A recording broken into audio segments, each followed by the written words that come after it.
Salut les chefs et bienvenue dans ce nouvel épisode au Bistrot-Preneur. Aujourd'hui, soirée un peu exceptionnelle puisque j'invite à dîner une chef d'entreprise qui travaille dans le domaine des relations amoureuses. Avec son entreprise, elle a déjà accompagné, attention, tenez-vous bien, près de 10 000 femmes sur ces sujets. Je vous propose donc d'accueillir sans plus attendre Brenda Boukris. Au Bistrot-Preneur, on pète pas des paillettes. Salut Brenda. Hello. Bienvenue merci. Dans notre humble cuisine. Trop Je t'en cool. prie, je te présente Alf, qui va être notre chef pour la soirée. Enchantée. Chef, du coup, qu'est-ce que tu nous as prévu ce soir, pardon?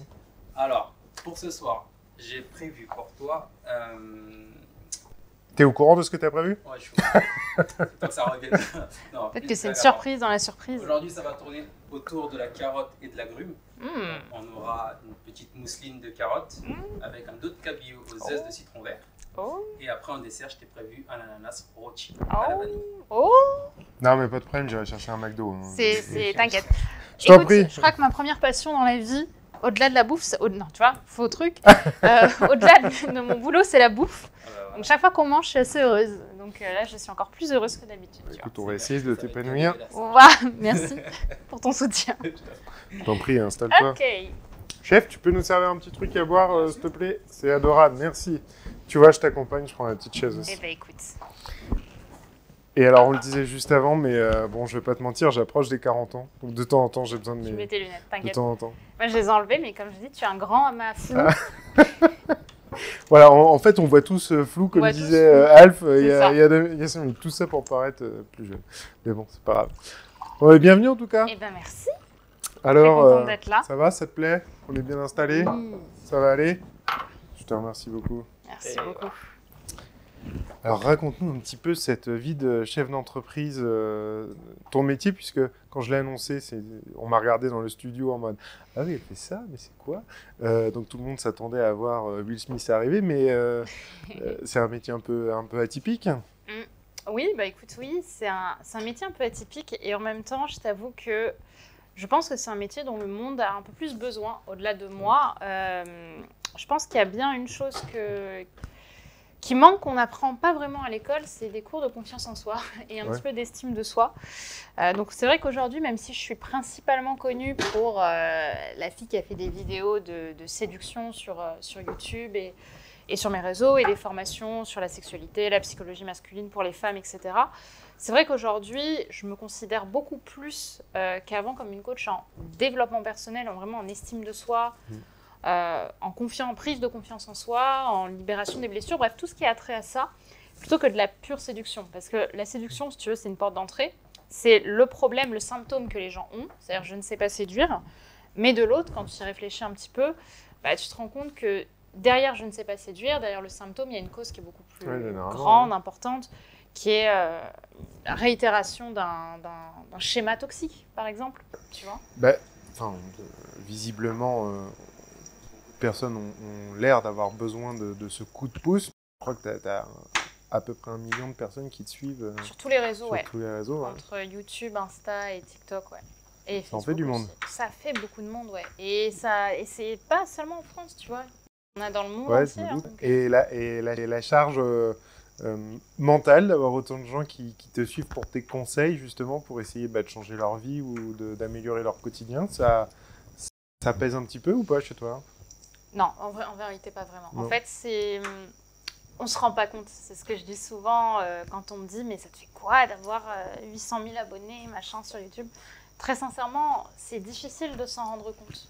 Tu vois, en fait, moi, je le vois, je le réalise quand je fais des séminaires, des rencontres, où là, vraiment, je vois qu'il y a des gens derrière les commentaires, tu vois, des personnes qui m'arrêtent. Alors, c'est assez rare, je me fais pas beaucoup arrêter dans la rue, mais quand ça arrive, je me dis « Oh, cette personne qui est tout à fait... qui était dans la rue, etc., elle me suit. Enfin, tu vois, je me dis, c'est dingue ce qu'on apporte parce qu'on s'en rend pas forcément compte. Ouais, puis tes conseils changent de vie.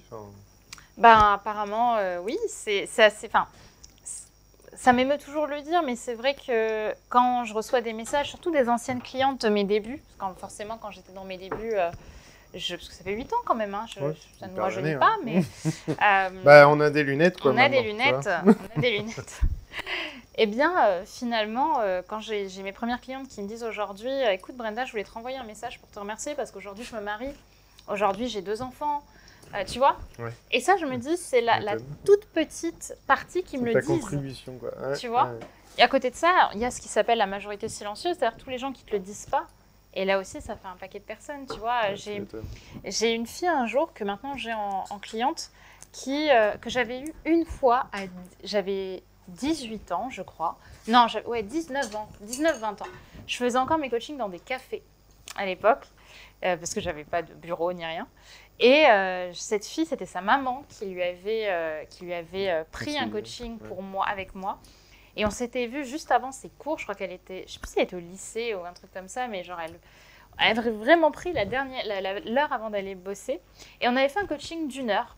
Et bon, voilà, ça m'était passé après au-dessus. J'avais fait mon coaching, je l'avais aidée, elle était contente. 2 ans plus tard ou 3 ans plus tard, elle me renvoie un message en me disant, écoute Brenda, j'ai tellement aimé notre coaching que je cherche à me former pour être coach et pour suivre tes pas. Donc déjà, ouais. Tu dois quand même ressentir un petit peu de incroyable. pression quand tu vois qu'autant de gens te suivent et écoutent. Attends, mais l'histoire n'est pas conseils. finie. Ah, pardon. L'histoire n'est pas finie. Parce que déjà, elle me dit tout ça, donc je suis super émue, tu vois. Ouais, je me normal. dis, waouh. Mais bon, voilà, après, ça, c'était il y a quoi? Il y a peut-être 2 ans que j'avais eu ça, 2-3 ans, donc le temps est encore passé. Et là, il y a quelques mois, Alexandre Cormon, qui est un ami coach aussi en amour, fait une conférence. Je recroise cette fille qui me dit, Brenda, j'hésitais à venir te voir depuis tout à l'heure, mais t'imagines pas combien t'as changé ma vie. Aujourd'hui, je suis pleinement coach, je suis pleinement diplômée, enfin certifiée. Ouais. Est-ce que ça te dérange pas si on fait une photo ensemble? Je dis, bah écoute, pas de problème, au contraire. On fait une photo. Le temps passe, voilà, on se revoit plus. Elle me renvoie un message il y a quelques semaines pour me dire, non seulement Brenda, la photo qu'on a fait ensemble, c'est mon fond d'écran de mon téléphone pour me booster tous les jours à devenir une personne aussi successful que toi. Ouais. Ce qui déjà m'émeut parce que j'ai pas cette prétention-là. C'est toujours plaisir de l'entendre. Mais en plus, elle me dit, t'imagines pas combien j'ai pleuré, combien ça m'a aidé de te voir. Eh ben, je vais faire ta formation parce que j'ai lancé une formation sur les réseaux pour justement continuer sur tes pas. Et tu vois au final l'évolution des gens qui évoluent avec toi aussi, tu vois. Oui. Donc ouais, ça c'est des moments pour le coup où j'échangerais ça contre rien au monde. Tu vois ça, mes clientes de manière générale, l'évolution de mes clientes, vraiment pour moi, alors que la plupart sont plus âgées que moi, ce qui est très drôle, mais je les appelle vraiment mes bébés, parce que vraiment, je les chouchoute, je fais vraiment attention à leur bien-être. Et quand je les vois réussir, quand je les vois se dépasser, pour moi, c'est une fierté et une joie qui n'a pas de prix. C'est pour ça que tu fais ce travail. Et qu'est-ce que tu retiens d'ailleurs là, de tes 8 années de création d'entreprise putain. Bon alors par contre ici attention on se parle franchement, on se dit le but c'est de donner la vraie image de notre quotidien, okay. Tu vois pas l'image Dubaï, etc. En plus on fait partie des rares à être en France, localisé en France, siège social en France, impôts en France. Je te confirme. Je te confirme qu'on est bien en France. Tout à fait. Donc qu'est-ce que tu retiens de ces 8 années? Ça a été quoi toi les difficultés que tu as pu rencontrer Eh ben en fait moi ça s'est fait en inversé par rapport, on va dire, à ce qu'on peut imaginer. Dans le sens où moi, je me suis lancée là-dedans, j'avais 18 piges. Je voulais juste en faire un petit truc à côté de mes études, parce que j'étais dans le cinéma. C'était pas du tout prévu que je vive de ça. Vraiment, c'était pas prévu. C'était, je vais faire ça, ça va me ramener 500 € par mois. Et quand tu es étudiante, tu es sacrément contente d'avoir 500 balles. Ouais. Voilà, et c'est un petit peu ce qui s'est passé dans les premiers temps. Et peu à peu, tu sais, tu commences à te prendre de plaisir, donc tu passes de 500 à 800 balles, et puis à 1000, et puis à 1002, et puis tu te dis, bah tiens, si je lançais une formation. Et puis, tu te lances un peu dans le truc à côté de tes études, tu es super contente, et en plus, ça marche bien.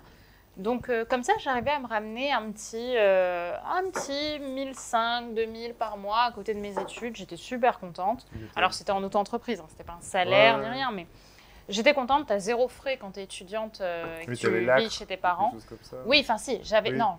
J'ai pas eu l'acre parce que j'étais bête de pas cliquer sur l'option. Je ne savais pas. Bref, j'ai toujours payé 22 ou 25%. Maintenant, c'est 28. Hein. Ah, bon. Écoute, depuis, on est passé de l'autre côté, le côté sombre de la force, mais l'entreprise. Mais à la base, j'étais en auto. Et écoute, c'était super. C'était super parce qu'en fait, à aucun moment, je mettais d'enjeu à ça. Ouais. tu vois, c'était, je me fais mon petit kiff, sauf que moi, au lieu d'être caissière, comme toutes mes copines chez Auchan le week-end, bah, je suis coach et j'aide des gens et en plus, je fais des vidéos sur YouTube, trop bien, tu vois. Donc, du coup, c'était un peu le kiff. Et puis, est arrivé le moment où je me suis dit, bon, ça y est, je me lance officiellement dans la vie active. Donc, j'ai eu, ce qui est très, très rare en audiovisuel, un poste de CDI, enfin, une promesse de CDI. En fin de stage. Donc, il fallait que je termine mon stage et j'avais une promesse de CDI derrière. Et du coup, j'arrive super bien payée. Je crois que j'étais à 800 € pour un stage, ce qui est beaucoup. À l'époque, c'était 500. Ouais, c'était quasiment 480. Enfin, excusez-moi, moi j'étais refaite, franchement. Voilà, derrière, ça proposait un bon CDI. Et pour le coup, avait joué en ma faveur toutes mes années de coaching et de prod, parce que du coup, ça me donne une maturité que les autres n'avaient pas. Une expérience pro. Et du coup, voilà, je commence. Et c'était vraiment le job de mes rêves, tu vois. C'était celui pour lequel j'avais milité toute ma vie. J'arrive, premier jour, super, ravie. Deuxième jour, je me dis, comment je vais faire? Et je me rappelle regarder l'heure toutes les 10 minutes en train de me dire, mais je suis vraiment en train d'être payée. Ce qui est horrible parce qu'en vrai, c'est super quand tu es stagiaire. Mais 800 balles par mois pour faire des choses sur lesquelles les gens se font finalement 10, 20, 30 000 balles grâce à moi et j'en ai même pas 1%. Et en fait, je me rappelle de ce déclic où je me suis dit, alors que c'était vraiment du jour au lendemain, mais en fait, il faut que je crée ma boîte. Il faut absolument que je développe mon entreprise. Qu'est-ce que je fous là? Et là, d'un coup, tous les chakras se sont alignés et je me suis dit, ok, j'arrête. Deuxième jour, j'arrête. Okay. Donc, Au moins, tu n'as pas perdu de temps. Non, mais il fallait quand même que je continue. Mais la décision d'arrêter, elle était prise. 1 mois passe, 2 mois passent, sauf que là, je vois que j'avais envie de me tirer une balle, ça ne m'allait pas. Parce qu'à côté de ça, j'avais le boulot, j'avais les études, j'avais les cours. Et puis, j'avais la boîte, j'avais le babysitting à l'époque. Enfin, tout ça faisait que je commençais à avoir beaucoup de boulot. Et je me suis dit, allez, stop, j'arrête. Je quitte mon stage, je fais pas un abandon de stage, mais je me... en fait, le médecin me... Oui, non, même pas. C'est que j'arrête mon stage 2 mois avant la fin. Ah oui, là c'est problématique pour avoir le diplôme. Non, j'ai pu l'avoir parce que j'avais fait d'autres stages avant. Mais j'arrête ça 2 mois avant, sur les conseils d'ailleurs de ma directrice d'école, donc c'est très drôle, qui m'a toujours encouragée à lancer ma boîte. Et je vais voir mes parents et je leur dis, maman, papa, laissez-moi 3 mois pour développer ma boîte. Mes parents qui avaient quand même, mon père s'était endetté de 20 000 € je crois pour les études. Ils sont âgés, mes parents, ils auraient dû être à la retraite normalement. Et ils ont continué pour me payer mes études. Donc j'ai toujours eu un peu, moi je suis très très très famille, j'ai toujours eu un peu ce truc de me dire je leur dois vraiment beaucoup. Donc ils se sont endettés, ils étaient âgés, enfin ils le sont toujours, mais... un peu plus même. Oui, un petit peu plus du coup. Mais tu vois, du coup ils ont continué et du coup j'arrive et je leur dis j'arrête les études, je lance ma boîte sur le cul, tu vois. T'imagines la réaction? J'imagine bien la tête de papa. Ouais, papa était pas très content. Non, en vrai, ils m'ont dit, ils ont eu peur. Je lance ma boîte sur le cul. Comment tu veux le dire autrement? J'avoue, je l'ai un petit peu plus travaillé, mais on était sur ce principe, tu vois. Et ils ont eu assez... Non, en vrai, ils n'ont pas eu peur. Ma mère m'a dit, lance-toi. Mon père m'a rien dit. Mais ils m'ont dit, écoute, on te laisse 3 mois, lance-toi. Donc, qu'est-ce que j'ai fait pendant ces 3 mois? J'ai bossé nuit et jour à me faire un super site internet, à lancer mes offres de coaching. Voilà, j'avais tout donné.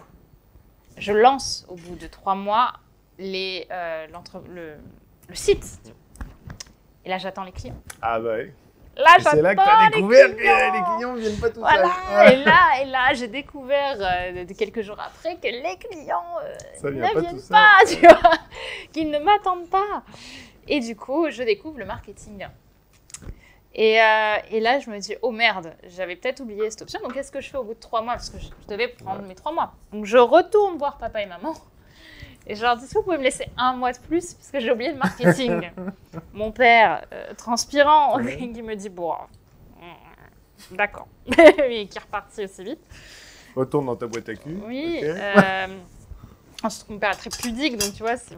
Ouais, du coup, il me laisse 1 mois. Et au bout d'un mois, alors je ne sais pas comment j'ai fait, très sincèrement, mais j'arrive à me dégager, mais je crois que c'était 3 000 premiers euros De chiffre d'affaires. de chiffre d'affaires. Oui, enfin, Non, mais je précise. d'auto-entreprise. Hein. Ouais, non, mais je D'auto-entreprise, précise donc autant te dire que pas je confondre, crois, hein, mais salaire et chiffre c'était... d'affaires. oui, mais en gros, comme j'étais en auto, j'avais zéro charge perso et compagnie. Ouais, j'ai dû me faire 2005, un truc comme ça. Ouais, oui, c'était même un 20 petit ou peu 25. moins. Ah, t'avais pas l'axe, Je sais c'était plus. 25, Ouais, mais bon. 25%. Quoi. Du coup, je me dis, génial. Et en fait, là, la machine, elle s'est lancée. Et là, je me suis dit, ok, je veux faire ça de ma vie. En fait, dans ma tête, surtout que dans ma tête, c'était pas 2005, c'était 3000. Parce que j'avais fait rentrer 3000, tu vois. Donc, dans ma tête, c'était, allez, c'est parti, j'ai un salaire de 3000 euros. Donc, je fonce. Et petit à petit, ça s'est fait.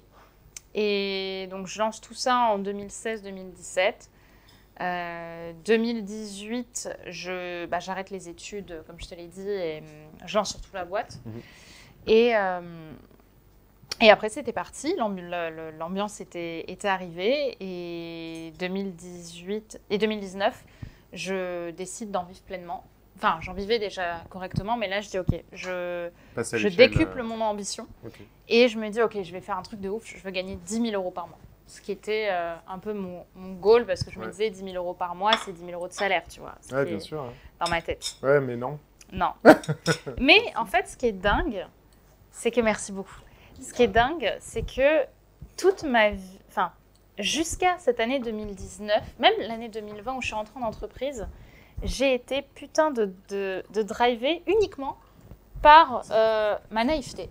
Par juste, tiens, je fais ce que j'aime. Ouais, il en faut en même temps. Tu vois Et vraiment, pendant les 4-5 premiers... jusqu'en 2020, je dirais, vraiment, c'était je kiffe, j'apprends à faire de l'argent. Alors certes, j'apprenais, je me formais un peu en marketing, etc. Mais à aucun moment, je me disais que j'allais échouer ou que j'allais me foirer à un moment. Parce que j'y mettais des enjeux, mais j'étais tellement heureuse et je voyais que ça réussissait. Ah bah c'est sûr que quand ça réussit, c'est en fait, plus agréable. Tu vois, et il n'y a qu'en 2021 où j'ai vraiment vécu pour le coup des gros échecs pro. Vas-y, c'est cela, ça nous intéresse. Écoute, je devais faire un lancement à... Bon, on parle sans tabou, donc je devais faire un lancement, je crois, à 100 000 ou à 200 000 euros. On a fait un lancement à 10 000 euros. Donc, le chiffre... Et parce que je pense que mon erreur principale, ça a été de beaucoup trop mettre sur mes équipes... Enfin, leur laisser le Graal de la décision. Vu que je l'ai payé assez cher, on se disait, ils savent mieux que moi, tu vois. Donc, c'est ce qu'on a fait, sauf qu'au final, ça ne s'est pas passé comme prévu. Et cet échec de février 2021, je me le suis tapé à l'intérieur, dans mon intégrité, franchement, jusqu'en novembre. C'est vrai que quand on est habitué à la réussite, voilà. Et ça, d'un coup, moi, je parle souvent de sentiment de perdition d'un seul coup. Ouais, en fait, t'es habitué au top. Et là... C'était la première fois de ma vie que j'ai fait un vrai échec. Mais vraiment... professionnel, oui. Après, j'avais eu l'échec de ma sèche. Mais je veux dire, ça a été un truc qui est venu me chercher. Mais je me suis dit que je suis qu'une merde, quoi. Vraiment. Et comment t'as fait alors, pour dire que finalement, t'étais pas qu'une merde? Alors... T'as peut-être fait de la merde une fois. Ce qui s'est passé, c'est que ça m'a fait tomber bien bas. En gros, j'ai eu... déjà, je suis rentrée dans un complexe un peu masochiste de toujours vouloir travailler plus. Je pense que je voulais me punir. Tu vois, franchement, je pense que je voulais me punir d'avoir réussi d'avoir foiré ce truc. Oh, merci. J'aime bien me punir avec ça. Donc c'est là, quoi? Vous avez une petite froide de betterave framboise. Excellent. Trop Merci cool. beaucoup. Merci. Bonne dégustation. Merci. Tu verras si on te donne à manger sur tous les plateaux. Donc, grosse remise en question. On n'arrive pas à s'arrêter de travailler. On travaille 2 fois plus. Ça, malheureusement, je crois que c'est le truc de tous les entrepreneurs. Franchement, j'en ai bien chié. On en remettait énormément en question. Et je pense surtout que ce qui s'était passé par rapport à avant, c'est que mon driver, qui était avant « je vais réussir », c'était « je vais échouer ». Tu vois, j'étais fondamentalement persuadée que tout ce que je faisais ne servait plus à rien et que dans tous les cas, ça allait se foirer. Mais c'est dingue, on en parlait nous encore il n'y a pas longtemps, parce que c'est vrai qu'avec les conjonctures qu'on vit actuellement, les entreprises, elles ont des hauts, des bas réguliers. Et la capacité qu'on a comme chef d'entreprise de se flinguer le moral en 2 minutes, c'est-à-dire on a beau avoir derrière nous 3 années de réussite, de chiffres qui tabassent tout, où tu te dis on a tellement eu de chance, beaucoup de travail derrière cette chance, On met beaucoup la chance sur le plateau, malgré nous. Ouais, mais en fait, la chance, c'est toujours pareil. La chance, c'est quelque chose qui se provoque. C'est que si tu crées des opportunités, tu as de la chance. Si tu restes dans ton canapé, tu n'auras pas d'opportunité, tu n'auras pas de chance. Mais on a beau avoir 3 années derrière nous, incroyables, où tu te dis, mais on a fait des trucs de fou, on a monté, on a embauché, on a... Hop, un mois où tout se passe mal, tu te dis, ça y est, c'est la fin du monde, on va tout arrêter, je vais faire faillite, je vais... comment on gère ce truc-là? Comment toi, t'as fait pour t'en sortir de cette spirale? Eh ben, je vais te T'as vu, dire. j'ai parlé pour que tu puisses manger un peu. Hein, C'est vrai. Je comble. Hein. Alors, quand je parle, faut que tu manges vite et beaucoup. Hein. Non. Très sincèrement, ce qui s'est passé, c'est que... donc, je me suis épuisée. Vraiment, je me suis épuisée et j'étais fondamentalement persuadée que j'allais échouer. Ça faisait en réalité très très longtemps que je ne m'étais pas arrêtée de bosser, quand j'ai réfléchi. C'est-à-dire que même si j'étais bossée boulot passion, donc je ne m'arrêtais pas, mais en vrai, je ne pourrais pas te citer à ce moment-là, c'était quand la dernière fois que je m'étais arrêtée. Mais hors Covid. Genre, j'ai eu mon Covid, j'ai dû m'arrêter, mais sinon. Et du coup, je comprends qu'il faut que je m'arrête. En fait. Ouais. Et je vois que la boîte, elle ne redémarre plus. Les webinaires qu'on fait, ils ne marchent plus. Mes équipes, je suis exécrable avec eux et eux, ils ne sont pas bons. Donc, il y a un tout qui fait que ça ne va pas. Ça ne va pas. Et là, j'ai mon ancien bras droit qui était aussi mon meilleur ami, qui l'est toujours d'ailleurs, un Val, qui me dit faut que tu ailles voir un médecin. Donc bon, je me dis ok, je suis peut-être un peu pas bien quand même, donc je vais aller voir un médecin. Non, je vais voir mon psy. Je vais voir un psy d'abord, parce que je me dis j'ai quand même gros sur la patate, donc je vais voir un psy. Et la psy me dit mademoiselle, vous êtes en train de faire un pré-burnout en fait là. Donc allez voir tout de suite un médecin et mettez-vous tout de suite en arrêt. Mais pour moi, un arrêt, c'était impossible. Enfin, oui, c'est vrai que pour nous, c'est difficile à envisager. Oui, c'est ça. Et surtout, la vie est trop... comment je pourrais te dire ça? La boîte ne peut pas tourner sans moi, tu vois. Donc, c'était pas possible. Personne clé. Voilà. Homme clé. Donc, je vais voir le médecin. Et le médecin me dit, mais c'est même pas que vous devez vous arrêter maintenant. Parce que si vous faites pas ça, mot pour mot, dans 15 jours, vous êtes à l'hôpital. Donc là, je commence un peu à paniquer quand même dans ma tête. Je me dis, j'ai peut-être fait un peu de la merde. Ouais. Donc je comprends quand même un petit peu qu'il faut vraiment que je m'arrête. Donc là, je contacte mes équipes, mais dans un désolé absolu. Enfin, dans ma tête, ils allaient me tuer, ça allait... T'as inversé la charge, en fait. C'est toi qui es la patronne du schmilblick et c'est toi qui as peur de te faire punir. C'est un peu ça, tu vois. Non, mais je vois Parce bien. que je pense que je leur devais... tous les patrons le voient bien. Je pense que je leur... Pour moi, je dois tellement à mon équipe... Même si cette année, ça ne marchait pas, hein, mais ils étaient là, ils étaient présents, ils m'encourageaient. Enfin, c'est très con, mais quand ça fait partie de tes faiblesses aussi... tombent, à la fin du mois, il faut payer donc, tout le monde. Ouais. Donc, du coup, je leur dis ça, mais vraiment dans ma tête, c'était terminé. Hein, dans ma tête, adieu. Et ben, ils me disent, ok, bah écoute, on va bosser sans toi, c'est pas grave.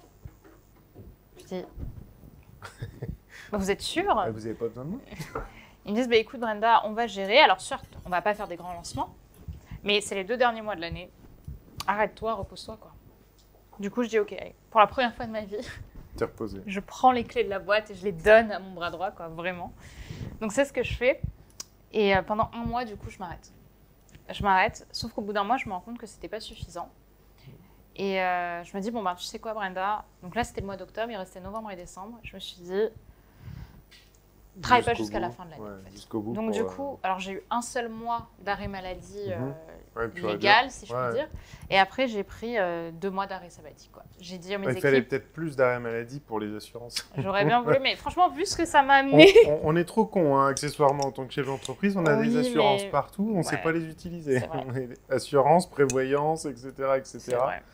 D'ailleurs, j'en profite, penser à tout ce qui est GSC, prévoyance. C'est hyper important quand on est chef d'entreprise de se blinder sur tous ces sujets. Surtout si vous êtes en SARL.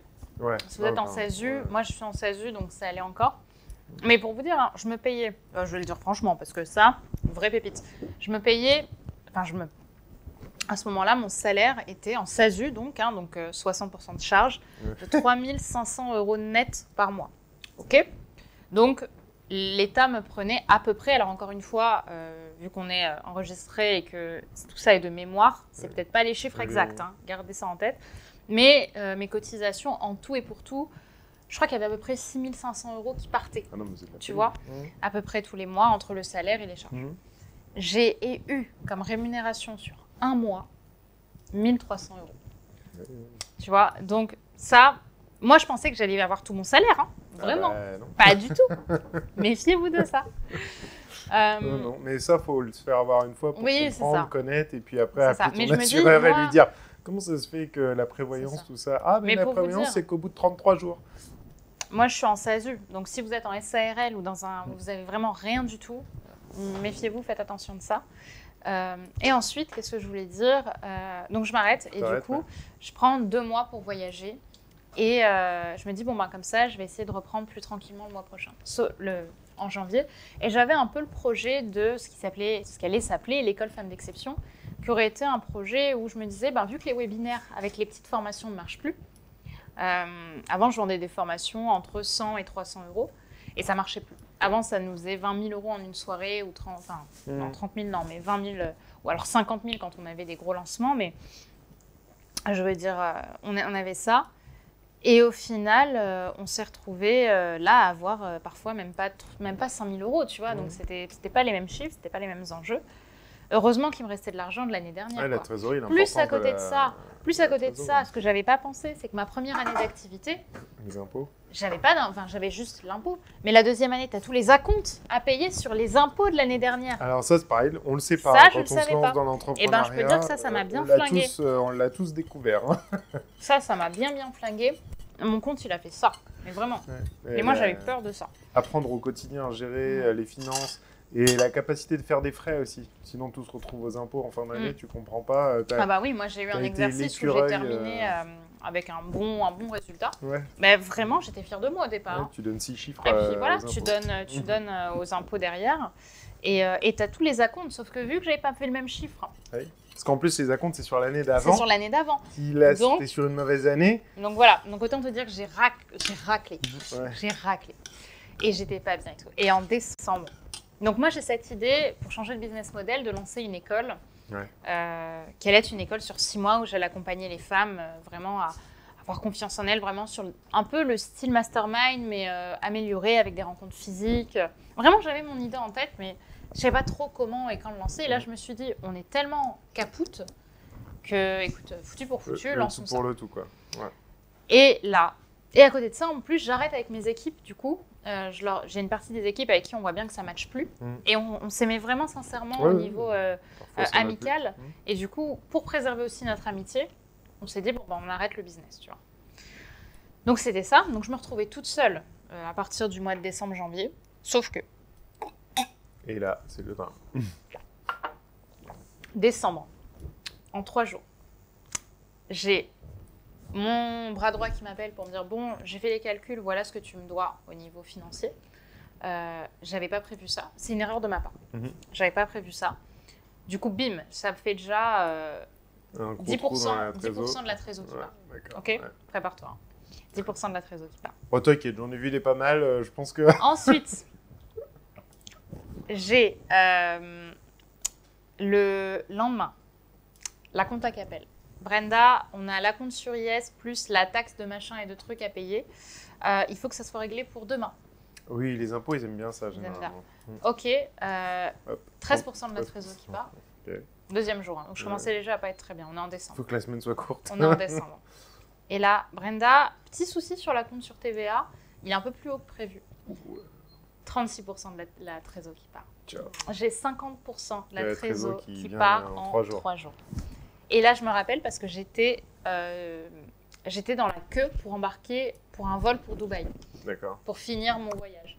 Et je pleurais et j'étais dans la queue en train d'embarquer. Et il y a les hôtesses de l'air qui sont venues, qui m'ont dit « Est-ce que ça va, madame ?» et tout.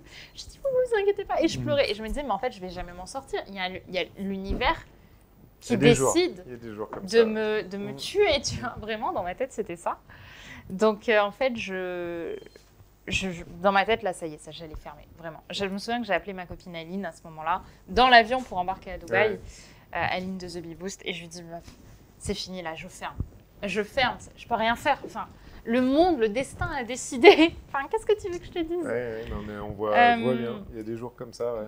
Et bref, et vraiment pour le coup, je remercie les hommes et les femmes qui ont vraiment été là à ce moment-là, parce que franchement, j'en menais pas large. J'avais limite honte d'être amie avec des gens aussi successful, alors que moi, j'étais en train de me foirer. Et vraiment, j'avais honte. C'est-à-dire que des gens comme Anaïs, comme Aline, comme tous les coachs et tout, qui sont mes potes, avec qui on a toujours tout réussi ensemble et qui étaient tous en train de réussir, moi, j'étais en train de me foirer. Et j'avais tellement honte. Enfin, je me disais, mais ils vont plus vouloir me fréquenter, ce qu'il faut, évidemment, mais tu vois. Mais c'est vrai qu'on a très vite cette honte de parler de nos problèmes, tu vois. de se dire, en fait, je suis un loser. Ouais, de ouf. J'ai besoin d'aide. Et quand tu parles avec les autres, c'est là que des fois, ça fait du bien de dire, non, mais moi aussi, c'est vrai. Je suis désolé pour toi, mais ça fait du bien de l'entendre. Ouais, carrément. Donc voilà, il se passe un petit peu tout ça. Et je me dis, mon Dieu, je suis dans la merde. Et Dubaï passe. Dubaï me fait beaucoup de bien. Dubaï me fait profiter.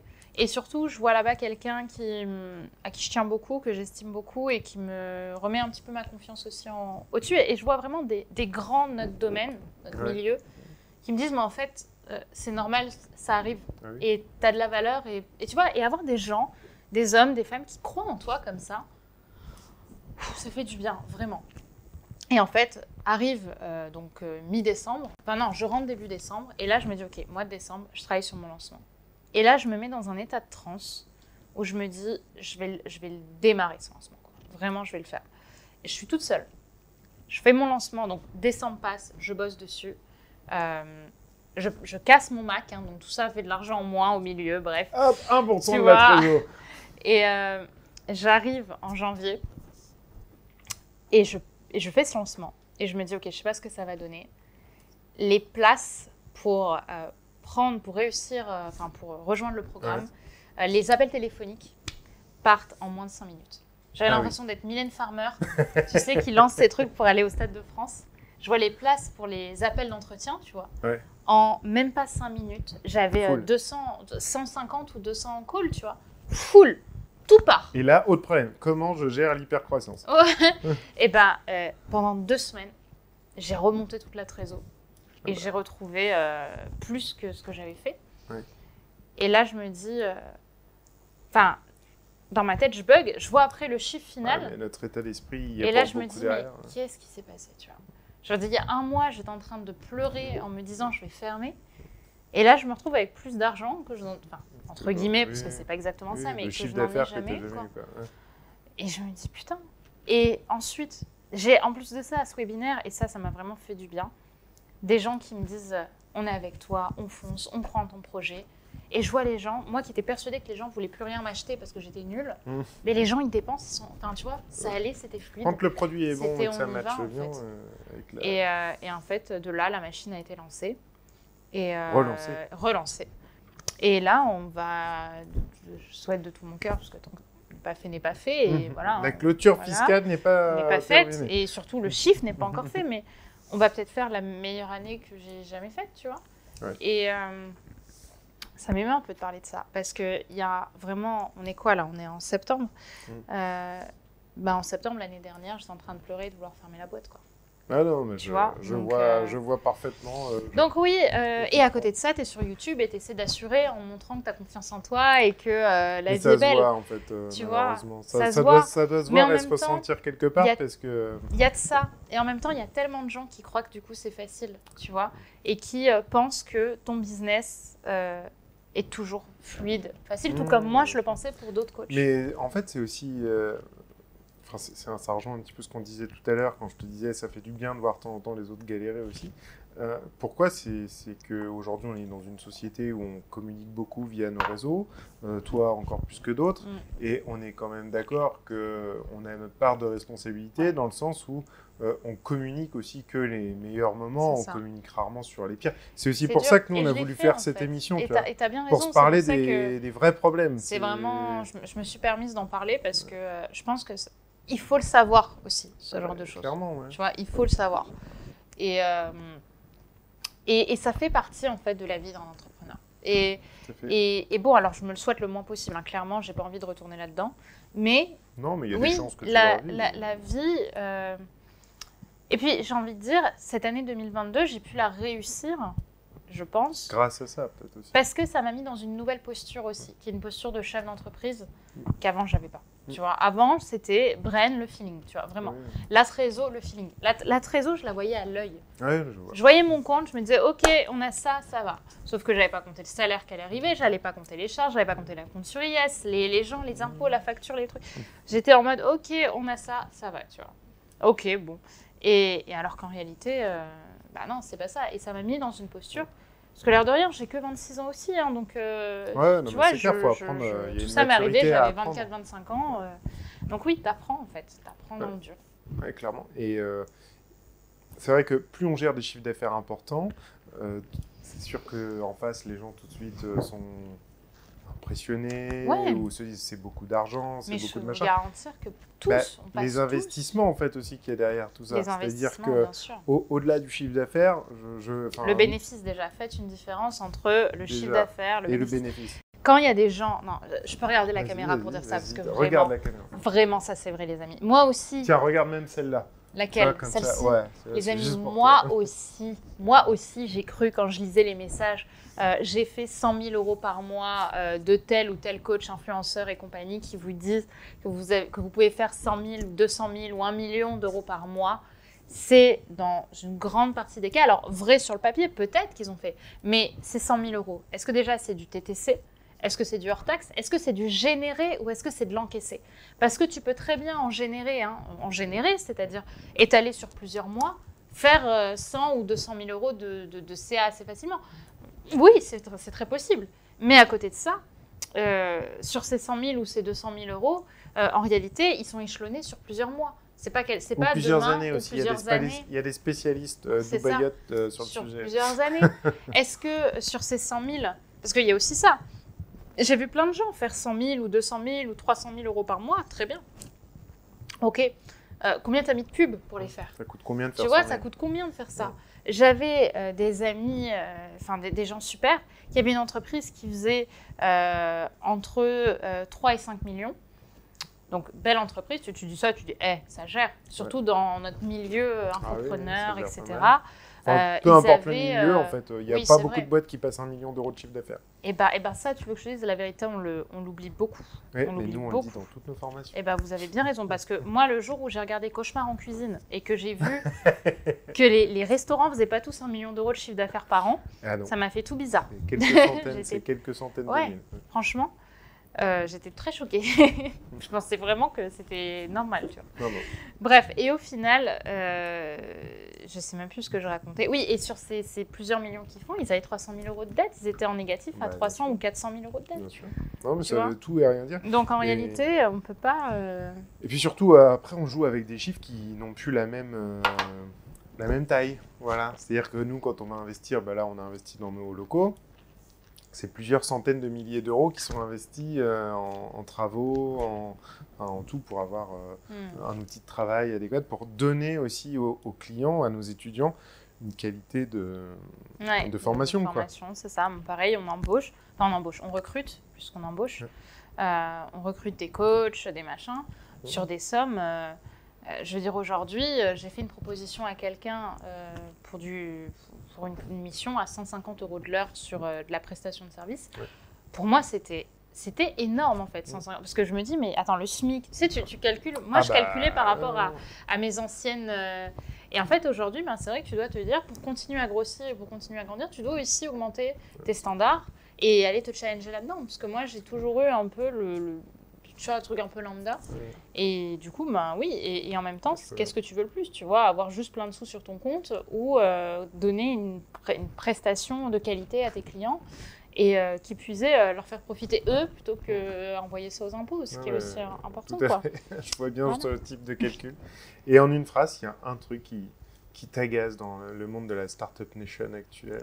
Alors, Startup Nation, je n'y connais pas grand-chose. Très sincèrement, je suis plus dans l'infoprenariat. C'est une entreprise comme une autre. Un truc qui m'a beaucoup fait chier, en vrai, un moment, c'est le côté girl power, tu vois. Enfin, Femme non. entrepreneur. Non, genre, girl power, c'est très bien, c'est cool. Mais je veux dire, le côté, les hommes nous ont écrasés, les hommes veulent nous écraser, nous ne sommes pas sur la lumière pour réussir. Très sincèrement, moi, ça me blase. Alors, autant j'aime bien, je joue aussi dessus, forcément. Je suis une femme qui coach des femmes. Ah, mais j'ai un côté un peu girl power, les machin, femmes aujourd'hui, les meufs, on nique des mères, on adore. Profitez à mort du truc. Très sincèrement, je suis tellement pas d'accord avec les nanas qui disent que les mecs essaient de nous écraser, ils veulent pas qu'on réussisse. Franchement, ça fait 8 ans que je me suis lancée. J'avais 18 piges quand je me suis lancée, j'étais la petite jeune. J'allais à comme je t'ai dit, toutes les rencontres, les machins. Donc moi, je me suis lancée, il n'y avait pas encore beaucoup de monde. Donc il y avait quasiment que des hommes. Il n'y avait vraiment pas beaucoup de nanas. Je crois qu'il n'y avait que Margot Klein à l'époque dans mon milieu.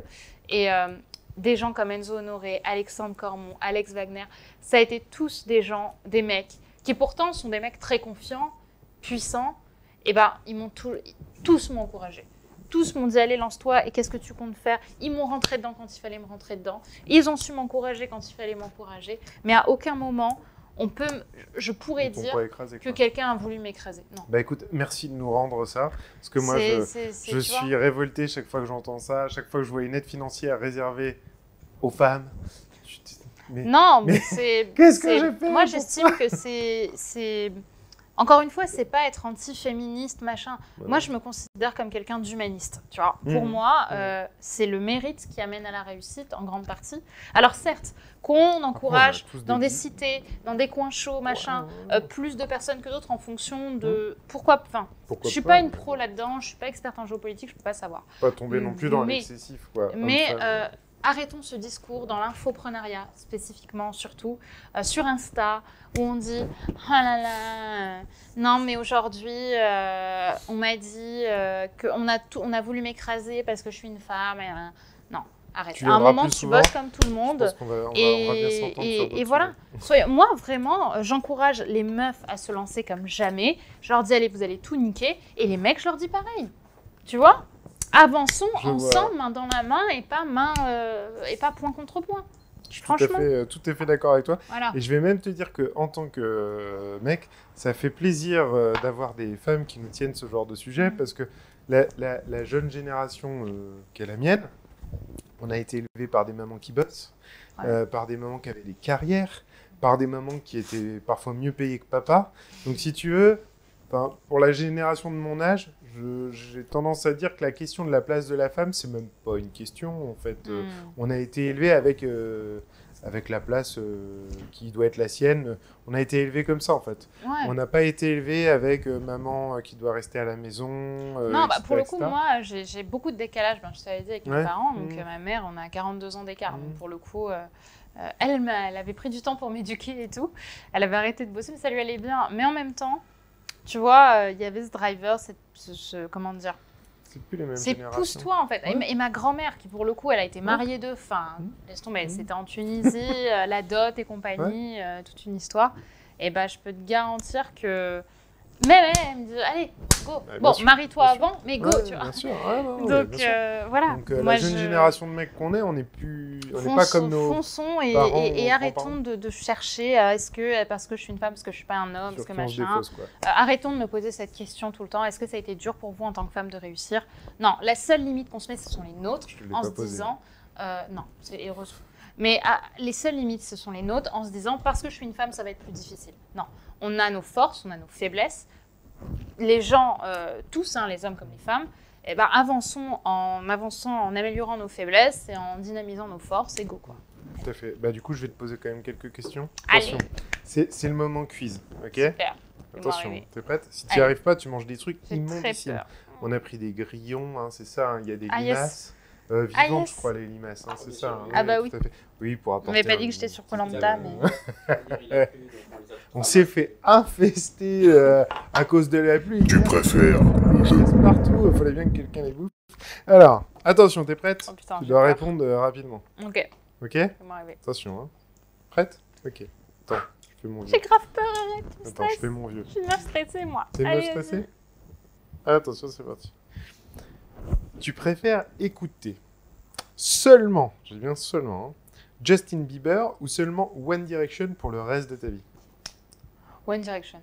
Ah, moi, j'aurais dit aucun des deux. Mais... Bah, tu me demandes de choisir. Oui, je sais bien, mais bon, là, il y a des moments, faut quand même... Tu préfères ressembler à un poisson ou sentir comme un poisson? Oh, c'est dégueulasse. Ressembler à un poisson. Ressembler. Ah non, tu me feras pas sentir comme un poisson. Ou alors, un petit poisson grillé avec un peu de fenouil.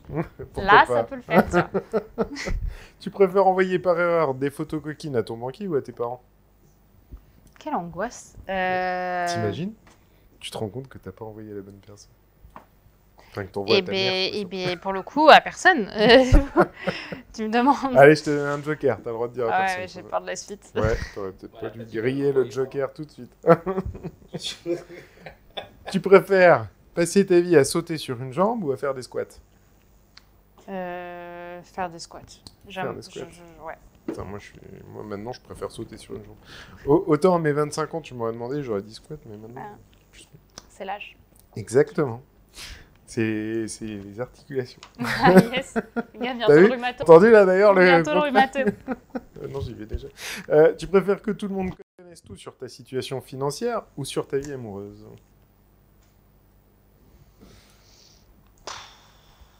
Grosse Je question. sais pas. Ouais, sur ma. Bon. Ouais, t'as l'air moins gêné sur la financière. Hein.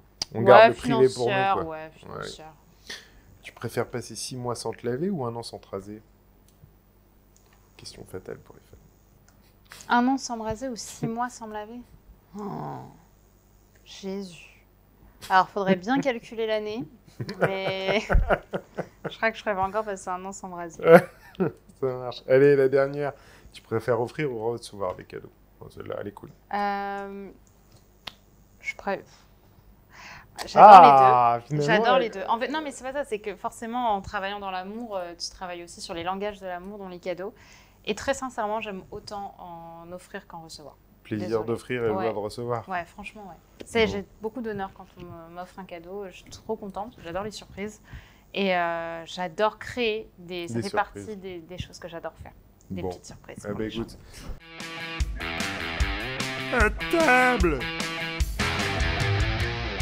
Alors Wanda, petite question, est-ce que le stress a un impact sur toi? Est-ce que tu le ramènes à la maison?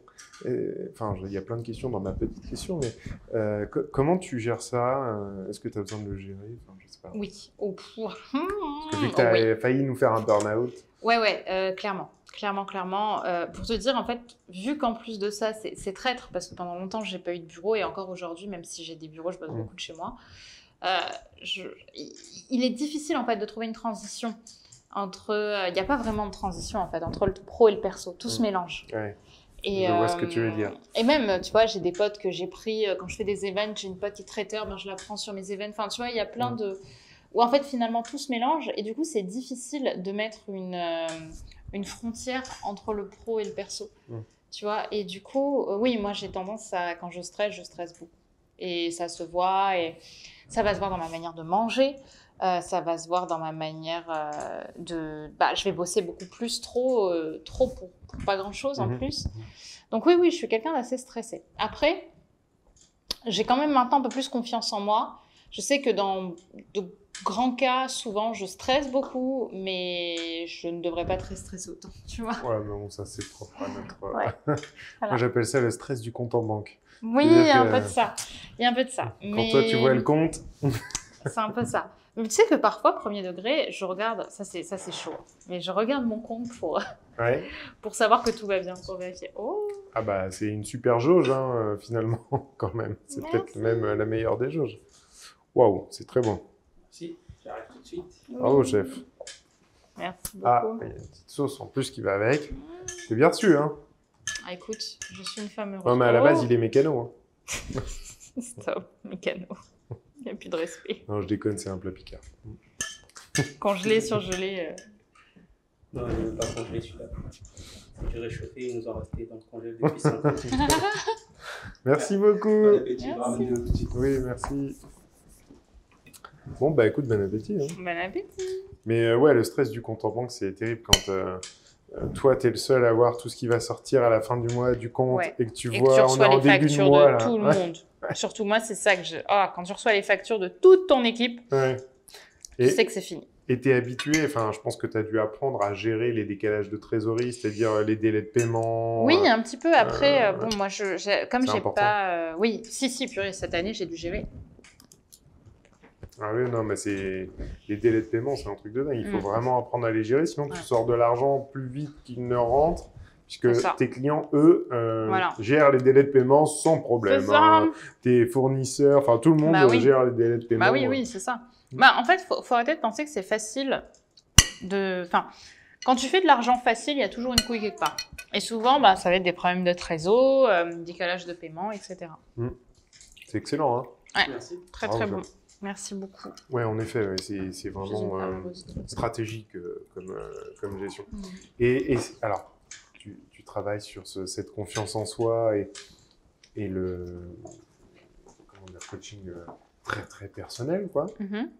Justement, tu parles souvent de cette gestion du stress dans le couple, de faire peser ce qu'un chef d'entreprise peut faire peser à l'autre, à son conjoint dans la vie au quotidien ou pas? Alors moi, ça, pour le coup, je le traite pas trop parce que je fais très peu de couple.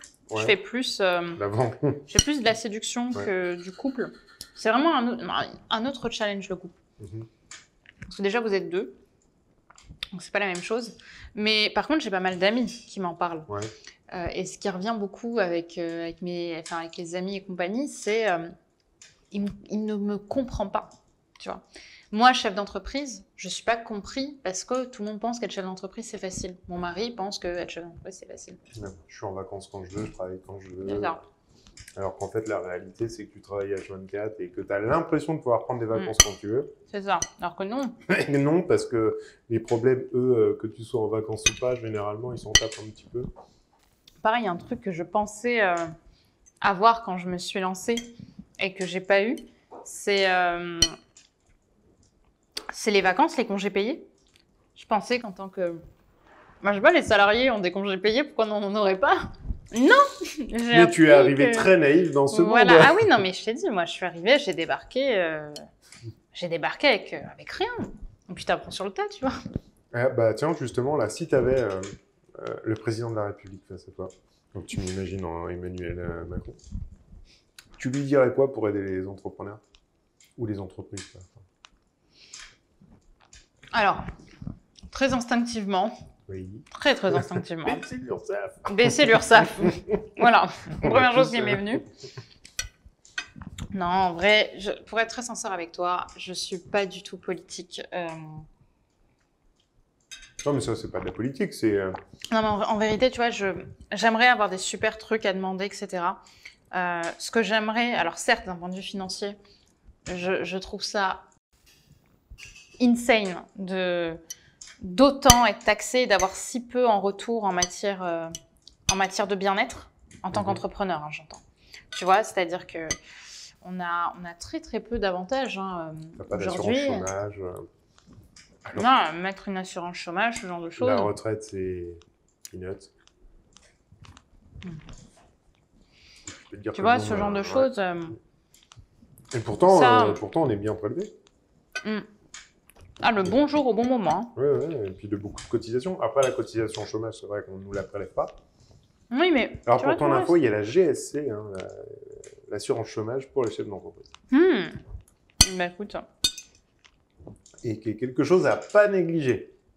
Parce franchement, que, comme tu l'as vu, parfois, les choses peuvent basculer un peu vite. de manière pas prévue.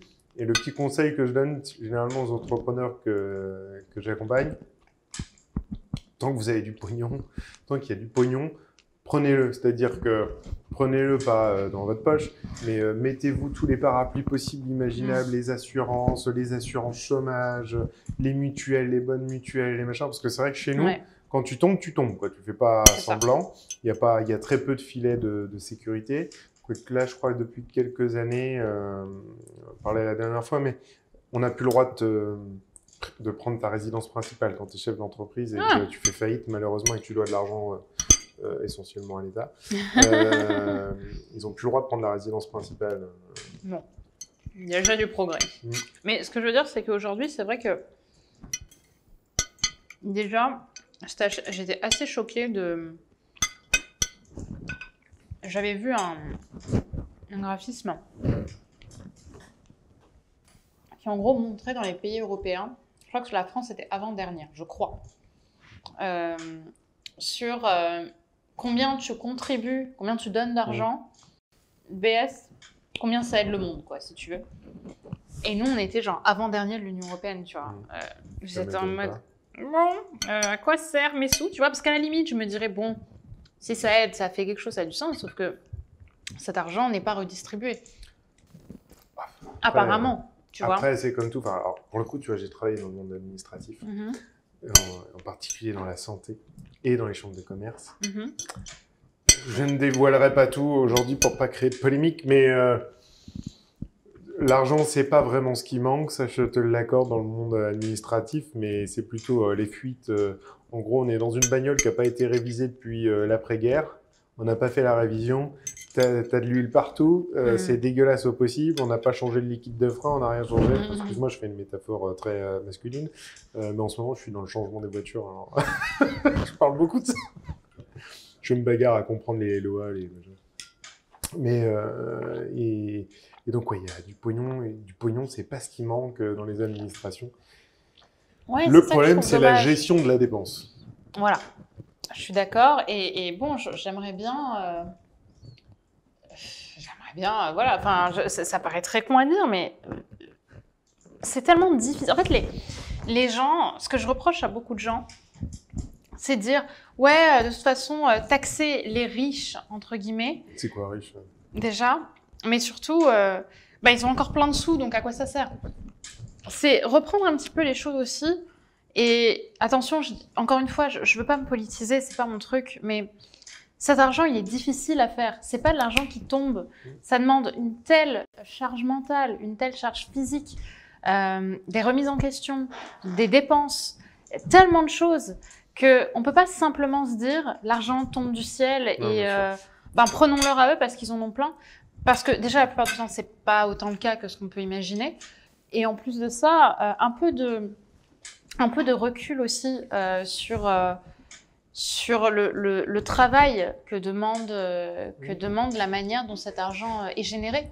Alors, là où je vais modérer tes propos, et c'est hyper intéressant, on va pas s'en cacher, on fréquente les deux mondes et on fait partie de ces deux mondes.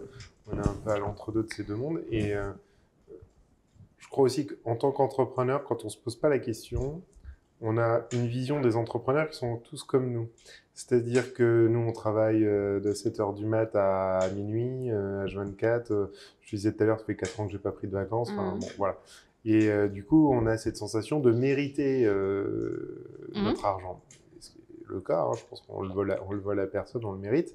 Mais là où les gens pensent, les super riches, etc., c'est tous ces patrons du CAC 40 qui ne sont pas des entrepreneurs et c'est 0,02% de l'entrepreneuriat en France. C'est pas j'ai peut-être tort, je ne pense pas qu'ils ont les mêmes souffrances que toi au travail. Oui, c'est ça. Mais le point, c'est que j'ai pas envie de payer pour ces gens-là. Tu vois ce que je veux dire? J'ai pas envie de... Oui, mais c'est eux les super riches qui veulent taxer. Enfin, c'est ce que je te dis. Je suis d'accord avec ça, mais ces gens qui vont être taxés, qui représentent 0,2% de la population, enfin, entrepreneuriat... 0,02. Oui, enfin, comme tu le dis, ou si peu. Finalement, est-ce que... ces gens-là, je ne sais pas aujourd'hui quelle relation ils ont en politique ou autre, mais j'imagine que eux se fassent plus taxer amène à ce que nous aussi on se fasse plus taxer, etc. Donc, mais encore une fois, c'est une discussion pour moi qui est un peu difficile à avoir parce que je sais que c'est un sujet que je ne maîtrise pas, tu vois. Mais je pense que ce sera une bonne chose en tout cas, que tout ça soit un petit peu révisé. Ouais, qu'on libère un peu les énergies. Parce que, en fait, le pognon, c'est notre sang. Et qu'on revoie un peu les choses parce que sincèrement, c'est difficile quand même quand je vois tout l'argent qu'on lâche. Et finalement, moi, quand j'ai pris mon arrêt maladie et que je n'avais pas le droit, c'est même pas que je pouvais pas, c'est que je n'avais pas le droit de travailler, je ne pouvais pas générer d'argent et que l'argent qu'on m'a donné, ça représente un tiers de mon salaire, quoi. Ouais. Tu vois. Non, mais je suis tout à fait d'accord avec toi.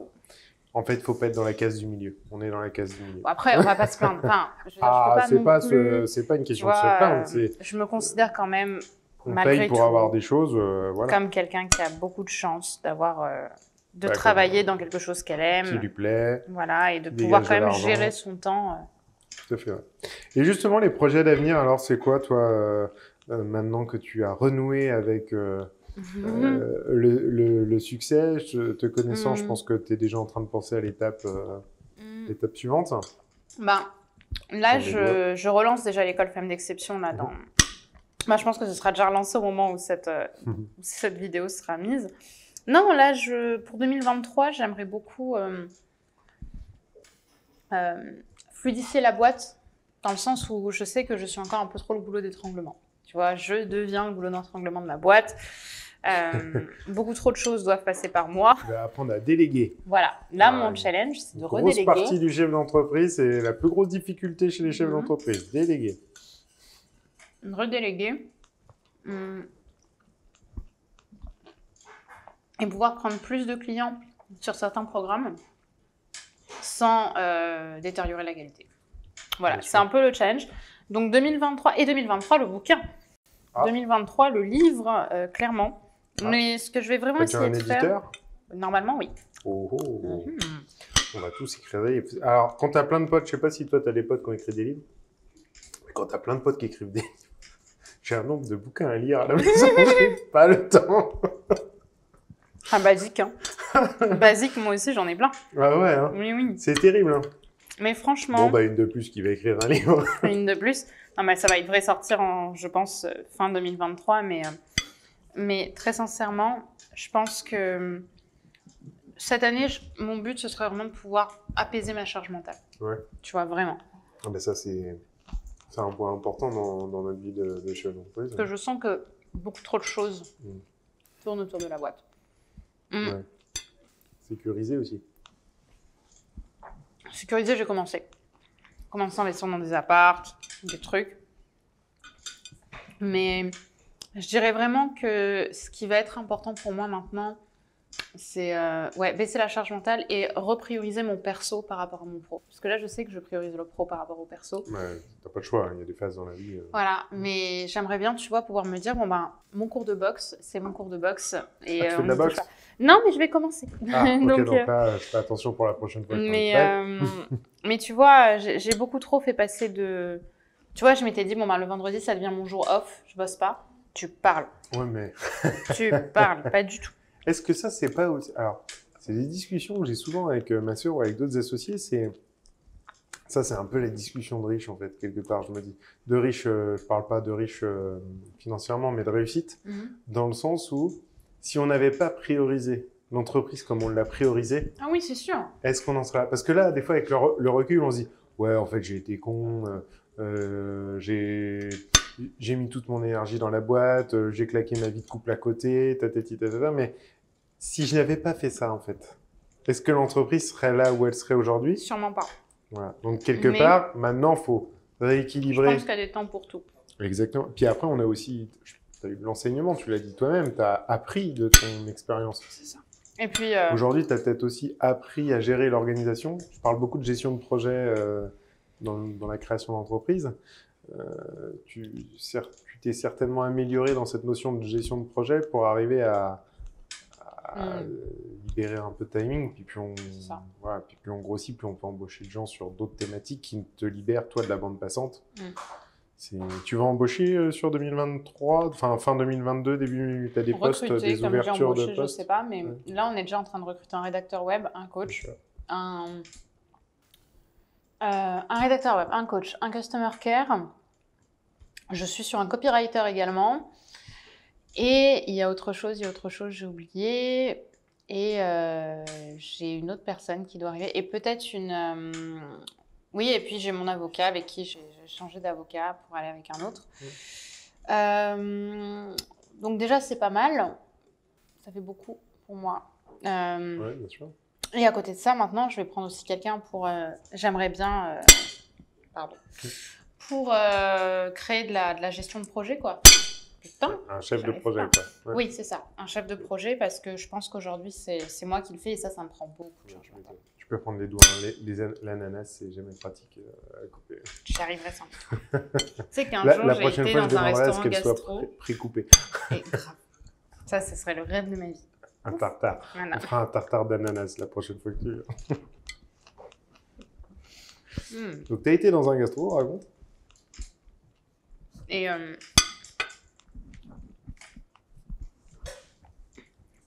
fait, il n'y avait pas de couvert.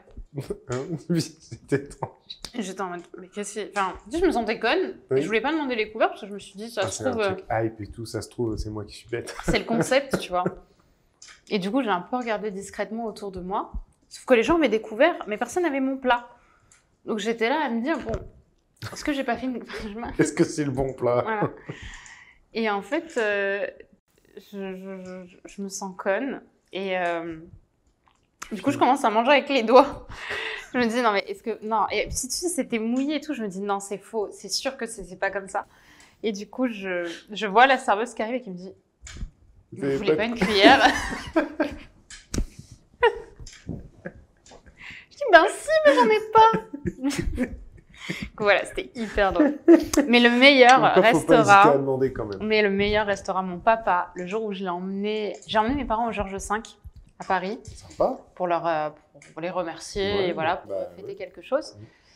Mes parents, c'est vraiment des bons mangeurs simples. Tu vois, eux, Ça t'a les coûté un gastros, bras, ils quoi. n'aiment pas. Eux, non, oui, ça m'a coûté un bras, mais je veux dire, les gastros, ça, c'est pas leur truc. Tu vois, eux, ils aiment les bons couscous, les bonnes bouffes, Ouais, les les bonnes grosses viandes, assiettes, tu vois, les ouais, gros machins. Et là, je me suis dit, allez, je vais vous faire plaisir, je vais vous emmener au Georges V et tout. Ils arrivent, ils se préparent, machin.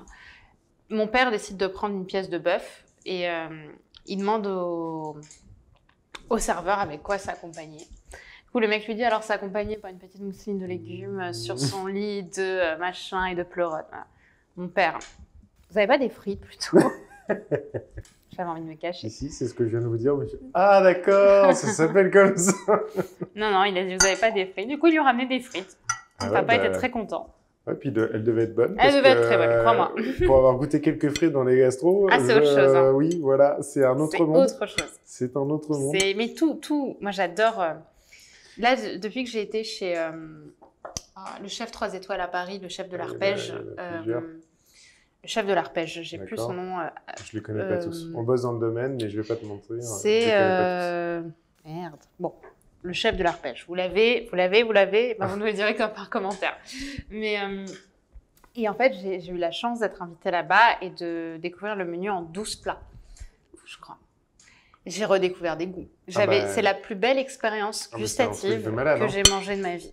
Les étoilés, alors pour te dire un morceau de ma vie, hein, ma femme était ulcérée avant de voir que je pouvais mettre de l'argent dans des étoilés. Elle ne comprenait pas ça. Pourtant, elle est très bonne bouffe, elle adore ça.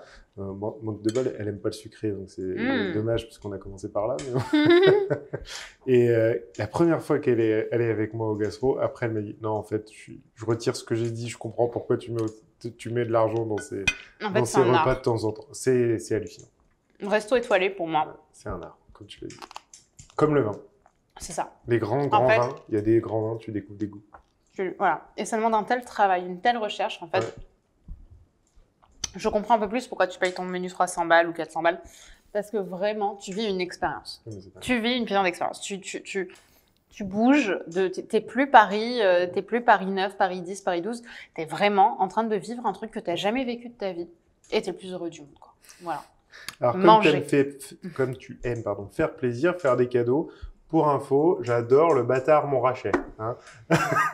Fait partie des grands vins que j'ai découverts. Voilà, je te le dis, c'est glissé. C'est quelque chose, hein. Voilà, hein, on s'arrête là.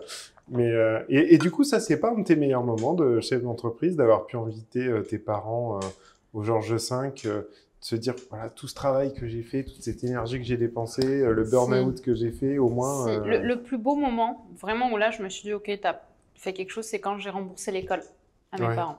Là, c'était un truc que j'avais prévu, ce qui a permis à ma mère d'aller à la retraite, ce qui remboursait le prêt. D'accord. Et j'aurais remboursé une partie, ce qui leur restait, restait, en fait, pour que ma mère puisse aller à la retraite. Et ça, pour le coup, J'étais vraiment fière de moi. Ah ouais, tu m'étonnes. Là, Tu rends à papa et maman ce qu'ils t'ont donné. Voilà, c'est ça. Et puis c'était une manière de leur dire merci, merci pour m'avoir laissé ma chance, parce qu'il fallait avoir le truc, tu vois, de se dire, fonce ma fille, lance ton truc sur jamais YouTube, assez tu vois. nos parents Donc, pour avoir financé tout ça. Surtout que nous, en plus, on les a abandonnés aussi. Donc... Moi, je me suis fait virer de mon école. Ah. Faut pas le dire. Elle est pas sur YouTube. Donc elle le saura pas normalement. Ok, bah fais gaffe, hein, parce que les gens peuvent la retrouver. Les gens peuvent te faire beaucoup de chantage avec ça. Non, mais ça va passer, ça va passer. Je suis assez fier du motif pour lequel j'ai été viré, donc c'est pas gênant. C'était quoi? J'ai causé des soucis. J'ai bloqué le budget de l'école. Et ce livre, alors, avant qu'on se quitte, ça va parler de quoi? Tu peux nous en dire un petit peu plus? Alors, c'est vraiment le début, hein, mais ça va parler de... Ça va être plutôt un livre pour les femmes, je pense, au niveau leadership, confiance en soi. De toute façon, c'est ton domaine. Hein. C'est ça. C'est mon domaine, mais plutôt, pourquoi est-ce qu'aujourd'hui, tu n'arrives pas à réussir ta vie sentimentale? Pourquoi est-ce que tu as l'impression que tu tombes toujours sur le même type de mec avec qui ça marche pas, qui veulent pas s'engager, ou tu as toujours les mêmes schémas? Eh ben, on va aller chercher pourquoi il y a toujours ces mêmes schémas, et on va enlever toutes les croyances que tu as créées un petit peu sur toi. Tous les stimuli. C'est ça. On va dépouiller un petit peu tout ça pour que tu retrouves ta fluidité et que naturellement tu dégages l'attraction que tu as naturellement, quoi. En fait, c'est un peu comme quand tu vas chez un hypnotiseur qui va t'aider à arrêter la clope, qui va gommer dans ton cerveau les stimuli qui te donnent envie de fumer une clope. Un petit peu. Ok. Un petit peu. Tu reprogrammes, quoi. Tu reprogrammes un peu le cerveau. C'est ça mon travail. Ok. Je suis une reprogrammeuse. Je le lirai parce que je suis peut-être pas une fille. Mais par contre, j'adore ce type de bouquin. Je suis passionné de PNL, de programmation neurolinguistique, de process-com, de tout ça. Donc, oui, j'en ai fait pas mal. Donc, ouais. J'imagine. Ouais, il y en aura. Et je vais essayer surtout de commencer à sourcer un petit peu les choses. Pour faire un peu différemment, j'aimerais bien essayer d'avoir un livre avec plus de sources. Tu vas pas juste être dans la pensée, etc. Et essayer d'apporter un peu plus de concret à tout ça. Et je termine sur les bouquins, parce que moi, c'est une question qu'on me pose souvent, je sais pas pourquoi, mais du coup, je vais te la poser. Il y a des livres en particulier que tu lis qui t'inspirent Il y en a un qui m'a beaucoup aidé l'année dernière, c'est Le Grand Saut de quelqu'un Hendrix. J'ai plus le prénom. On t'en voudra. Je crois que c'était Paul Hendrix. Le Grand Saut. Le Grand Saut, ouais. C'est un petit. Il y en a plein en fait. Je crois que c'est Guy Hendrix. C'est un petit bonhomme juste avec 3 traits qui fait pou et qui saute d'un côté à l'autre. Super. Et Le Grand Saut. Entreprendre et surtout être heureux d'Alexandre Dana, que j'ai beaucoup aimé. Et on va dire un peu plus dev perso. Tu sais, il y a un livre que je lis en ce moment. Alors j'en ai lu beaucoup, mais il y en a un que je lis en ce moment que je kiffe. Alors il est très difficile à lire. Ouais. Et surtout, tu peux pas. C'est pas un livre dev perso, c'est un livre plus d'histoire. C'est Sapiens de Yuval Harari, qui retrace un petit peu l'histoire de l'humanité et en fait qui permet de prendre vachement de recul sur la vie et sur l'histoire. Tu vois. Vraiment, c'est ça qui me bluffe, c'est en fait tout ça c'est pas très grave parce qu'il y a eu tellement avant nous, il y aura tellement après nous. Puis tout est un éternel recommencement. Et ouais, il y a vraiment. Je lis que des livres comme ça. Ce bouquin m'a pas mal bluffé, je t'avoue. Donc, je le lis encore pour vous dire, ça fait des mois que je suis dessus, mais il est tellement difficile à lire que je prends vraiment le temps. Mais, petite merveille. Ok, écoute, merci beaucoup. Ouais. Et merci d'être venu partager ce moment avec nous. J'espère que tu as eu assez. En tout cas, ça avait l'air d'être ça a l'air d'être pas mal. Super, on va aller voir en cuisine s'il en reste encore un petit peu. Et merci pour ton temps, merci pour tes conseils, merci pour avoir parlé franchement. Merci beaucoup. Et je suis persuadé que ça servira à tout le monde tant mieux. Et que ça va pour les entrepreneurs, les rassurer et de se dire « Ah ouais, Brenda aussi, elle a connu des moments difficiles. Ça me rassure. Là, il ne m'attend que du bon. » Et puis pour ceux qui vont se lancer, qui veulent se lancer, d'avoir une idée peut-être plus réaliste des choses, de notre quotidien. Mais surtout, je pense que ce qui m'a beaucoup aidé vraiment à mes débuts, c'est la flamme. Il faut vraiment être animé. Il faut y croire. Il faut animer et surtout, comme je disais, avoir le sentiment que tu peux faire tout ce que tu fais sans vouloir gagner d'argent derrière. C'est-à-dire juste, moi c'est un truc qui m'a aidé au début. Au démarrage, on oui, c'est gagne ça, pas une flèche. Alors, tu fais ça pour le plaisir et advienne que pourra quoi. Voilà. Bon, eh bien, écoutez, bonne chance à vous et puis je vous dis à très bientôt pour le prochain épisode.